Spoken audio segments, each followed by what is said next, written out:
Eh bien salut tout le monde, c'est Steelgame et aujourd'hui on se retrouve pour une nouvelle vidéo. Alors vous pouvez peut-être vous demander mais qu'est-ce que ce micro fait là, c'est surtout que je n'ai pas de micro canaux. Donc depuis le début j'enregistre avec ce micro mais il était un peu plus bas, il n'était pas dans le champ de la caméra. Mais j'ai décidé de le rapprocher pour vous offrir une meilleure qualité de son. Du coup alors aujourd'hui on va parler de la série À quoi ça sert et on va surtout parler des processeurs, c'est parti.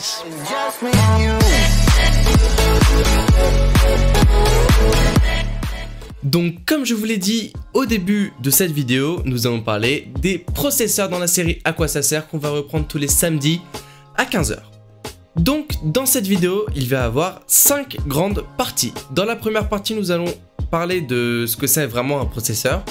Dans la deuxième partie, nous allons parler des différents sockets. Dans la troisième partie, on va voir si dans les processeurs, il y a une partie graphique ou pas.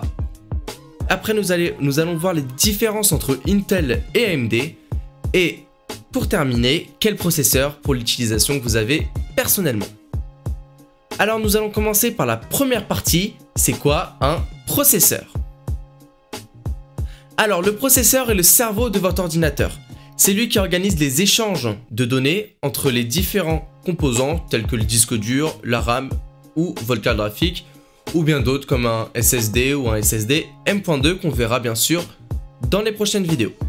Il fait aussi les calculs qui font que l'ordinateur va interagir avec vous et qui va vous afficher votre système à l'écran.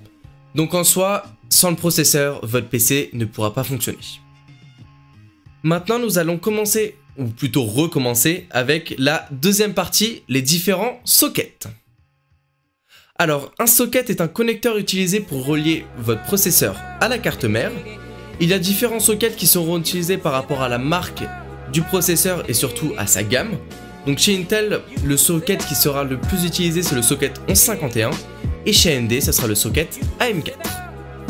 Donc en soi, sur chaque processeur, il y a un socket différent.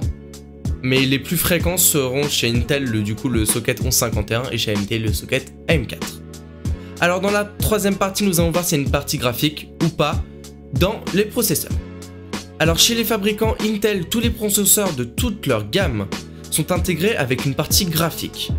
C'est-à-dire qu'ils n'ont pas besoin d'une carte graphique dédiée pour afficher quelque chose sur votre écran, donc comme votre bureau ou autre chose.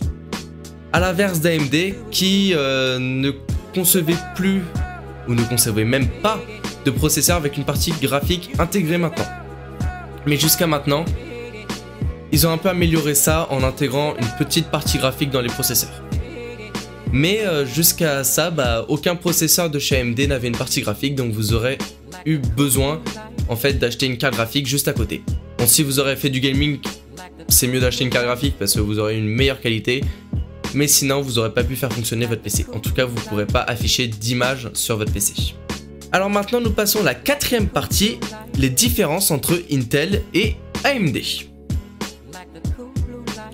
Alors les processeurs d'AMD sont moins chers que les processeurs d'Intel, mais ils n'auront pas la même utilité car les processeurs Intel ont beaucoup plus de performance et sont moins polyvalents, donc ils sont souvent utilisés pour des tâches particulières, alors que AMD conçoit des processeurs beaucoup plus polyvalents, donc qui seront plus adaptés au grand public. Car on va pouvoir les utiliser pour faire de la bureautique, mais aussi du gaming ou du montage, alors que les processeurs Intel seront beaucoup utilisés pour des graphismes et de l'encodage. Alors maintenant nous allons passer à la dernière partie la plus importante, quel processeur pour votre utilisation personnelle. Comme je vous l'ai dit dans la partie d'avant, les processeurs Intel seront plus adaptés pour tout ce qui est montage, graphisme et encodage.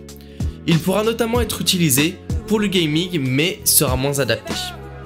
Alors que les processeurs d'AMD seront plus polyvalents, comme par exemple faire de la bureautique, du montage, du gaming et plein d'autres choses comme je vous l'ai dit un peu juste avant.